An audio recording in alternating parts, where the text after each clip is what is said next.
কি নাম ছিল কাকা? ভগোয়া নদী।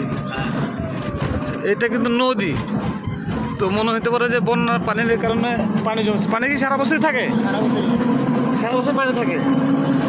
মনে হচ্ছে না যে এই পারের মানুষের পুকুর এটা, বা ওই পারের মানুষের পুকুর এটা। আসলে একসময় নদী ছিল, এখন যার যার বাড়ি ঘরের সামনে যে জায়গাটা আছে এখন তার দখল করে নিয়েছে, এভাবে নাকি? এটা এক সময় বড় ঘাট নামে পরিচিত ছিল। বড় ঘাট নামে পরিচিত ছিল নদীটা? বড় ঘাট নদী এক সময় বড় ঘাট নামে পরিচিত ছিল। এই যে নদীটা, এটা কিন্তু নদী ছিল। হ্যাঁ, বড় ঘাট। বৌঘাটটা কি বললেন? বড় এই ঘাট। যে রাস্তা হচ্ছে না, এটা আসলে নদীর মাঝখান দিয়ে রাস্তা। ঘোগা নদী, তাই না? এখন এই নদীর কোনো অস্তিত্বই নাই। ভগবান নদীর বড় ঘাট, এখানে একটা ঘাট ছিল বড়। এই যে এটা কিন্তু খাল না, এটা নদী ছিল। এটা ওদিকে গেছে না? ওইদিকে গেছে।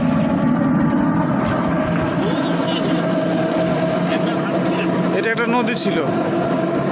এটা আস্তে আস্তে আপনার ফুলবাড়ি ধরলাই গিয়ে কুড়িগ্রাম ধরলা।